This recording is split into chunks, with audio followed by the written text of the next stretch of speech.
வணக்கம் நண்பர்களே, welcome to Babu organic garden and vlog. கிட்டத்தட்ட ஒரு 4 நாள் மழை சொல்லியிருக்காங்கன்னு நினைக்கிறேன் சென்னைக்கு.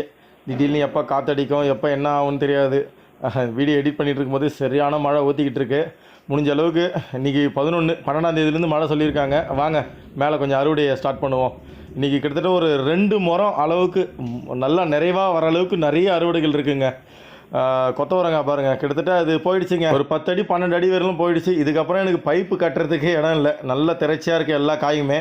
இப்போ ஒரு ஃபேமிலிக்கு, இப்போ ஒரு ஃபேமிலியிலேயும் நம்ம ஒரு 5 பேர் இருக்கோம் அப்படின்னு வச்சிங்களேன். ஒரு கொத்தவரங்காய் செடி ஒரு 4 செடி, மேக்ஸிமம் ஒரு 6 செடி வச்சிங்கனாலே உங்களுக்கு ரெகுலராக அறுவடை கிடச்சிக்கிட்டே இருக்கும். கொத்தவரங்காலாம் நிறைய ட்ரை பண்ணுங்கள் புதுசாக இருந்தீங்கன்னா மாடி தோட்டத்தில். என்ன கொத்தவரங்காய் ஆரம்பத்தில் நம்ம விதை போட்டு முளைச்சி ஒரு ஜான் வர அளவுக்கு கொஞ்சம் அந்த ஏன்னா ஒரு குச்சியோ கொஞ்சம் மண் அணைச்சி விட்டோ கொஞ்சம் பராமரிப்பு பண்ணிவிட்டு வந்துட்டிங்கன்னா அட்லீஸ்ட் அது ஒரு 2 அடி 3 அடியை தாண்டிடுச்சுனாலே அதுக்கப்புறம் ஒரு பெரிய குச்சி நட்டு விட்டிங்கனாலே போதுங்க. அதுமானு நெடுன்னு நீண்டாக அப்படியே நீண்டு வளர்ந்துக்கிட்டே போயிட்டே இருக்கும். வளர்ந்து போய் நம்மளுக்கு நிறைய கொத்தாக காய்கள் கிடைக்கும்.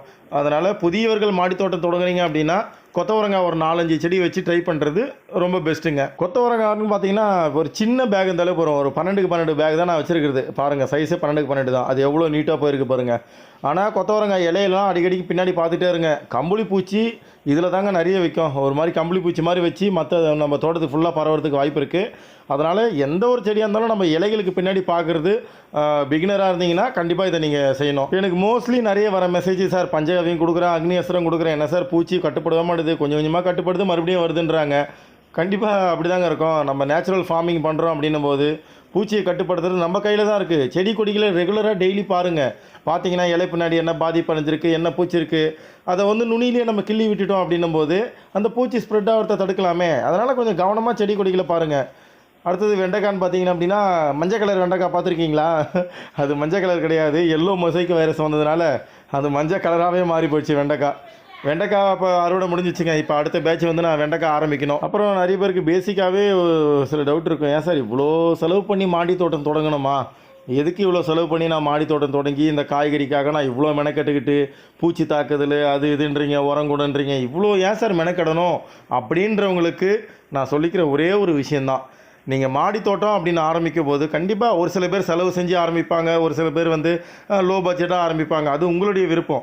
இப்போ செலவு செஞ்சே ஆரம்பிக்கிறவங்க மாடி தோட்டத்துலேருந்தே ஒரு நஞ்சு இல்லாத ஒரு கத்திரிக்காவோ ஒரு தக்காளியோ ஒரு பச்சை மிளகாவோ கிடைக்கும் போது ஓகே, நம்ம செலவு செஞ்சதுக்கான ஒரு திருப்தி நம்மளுக்கு இருக்குது அப்படின்னு நம்ம திருப்தி போட்டுக்கலாம். ஒரு சில பேர் எனக்கு சார் எனக்கு கிட்டத்தட்ட 70,000 ரூபா ஆச்சு சார், செலவு 1.5 லட்ச ரூபா ஆச்சு சார் இந்த க்ரீன் போடுறதுக்கே. மாடித்தோட்டம் இந்த நிழல் வலை குடியில் அமைச்சேன் சார், 2 லட்சம் 3 லட்சம் ஆச்சு சார், எனக்கு அந்த அளவுக்கு அறுவடையே கிடைக்க மாட்டேது சார் அப்படின்னு நிறைய பேர் என்கிட்ட எனக்கு நேர்லேயும் சரி நான் கொட்டேஷன் பார்க்க போவோம் இல்லையா அப்பவும் சரி சொல்லுவாங்க. கத்திரிக்காய் நட்டேன் சார், தக்காளி நட்டேன் சார், சுத்தமாக காயே வரல சார், இந்த மண்ணே சரியில்லை சார் அப்படின்னு நிறைய பேர் மாடி தோட்டத்தில் போயிட்டு அந்த மண்ணை கொட்டி அதுக்கு தேவையான உரங்கள் அந்த ஜீவாமிர்தம் எல்லாம் கொடுத்து அந்த மண்ணை வளப்படுத்திட்டு அதுக்கப்புறமா மறுபடியும் அவங்களுக்கு நம்ம நாற்று விட்டு நட்டு இப்போ அவங்க அறுவடை பண்ணிகிட்டு இருக்காங்க. இப்போ உதாரணத்துக்கு நம்ம ஒரு ஹெல்த்தியான ஃபுட்டு சாப்பிட்றோம், நம்ம உடம்பு ஹெல்த்தியாக இருக்குது அப்படின்னு நம்ம நினைக்கிறோம் இல்லையா? அதே மாதிரி தான் ஒரு செடிக்கு தேவையான எல்லா சத்தும் பேசிக்காக அந்த மண் கலவையில் இருக்கணும். அந்த மண் கலவையில் நம்ம செடிகளுக்கு தேவையான எல்லா விதமான சத்து ரேஷியோ கரெக்டாக மிக்ஸ் பண்ணிட்டீங்க அப்படின்னா பேஸ் மட்டுமே அதுதான். பேஸே நல்லா இருந்தது அப்படின்னா நம்ம ரெகுலராக செடி வளர வளர சும்மா அப்படியே லிக்விட் ஃபெர்டிலைசர் உரங்கள் கொடுக்கும்போது அதனுடைய வளர்ச்சி சூப்பராக இருக்கும். அதனால் மண் கலவை நீங்கள் எங்கே எப்படி பண்ணாலும் சரி, முதல்ல யார் மாடி தோட்டம் அமைச்சு கொடுத்தாலும் மண் நல்லா சுத்தமான மண்ணா, நல்ல தரமான மண்ணா, எல்லா விதமான சத்தும் அதில் கலந்துருக்காங்களா அப்படின்னு நீங்கள் கன்ஃபார்ம் பண்ணிக்கிட்டு நீங்கள் மாடி தோட்டம் அமைக்கிறது நல்லது. உடனே சில பேர் கமெண்ட் பண்ணுவாங்க, நீங்கள் மாடி தோட்டம் போட்டு கொடுக்குறதுக்கு ஏங்க மற்றவங்கள குறை சொல்கிறீங்க அப்படின்வாங்க. நான் மற்றவங்களெல்லாம் குறை சொல்லவே இல்லைங்க. நிறைய பேர் சென்னையில் நம்மளுக்கு மாடி தோட்டம் போட்டு கொடுக்குறாங்க.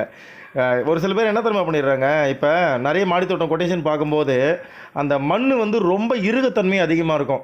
என்ன காரணம்னு பார்த்தீங்கன்னா செம்மண், நம்ம மாடி தோட்டத்தில் பேசிக்காக செம்மண் எடுப்பாங்க. செம்மண் எடுத்துகிட்டு அது கூட எருவு மிக்ஸ் பண்ணிவிட்டு அப்படியே உரம் கலந்துட்டு அப்படியே வச்சிடுறாங்க. அப்போ என்ன ஆகுது அப்படின்னா ரொம்ப இறுகி போய் வேர் ரொம்ப ரூட் ஃபார்ம் ஆகாமல் கல் மாதிரி ஆகி செடியோட வளர்ச்சி, அதாவது எந்த அளவுக்கு வேர் உள்ளே போய் நல்லா படர்ந்து இதுவாகுதோ அப்போ தான் நம்ம செடியோட வளர்ச்சி நல்லாயிருக்கும். மண் இறுகி போச்சு அப்படின்னும் போது அதில் எந்த செடியுமே வராதுங்க.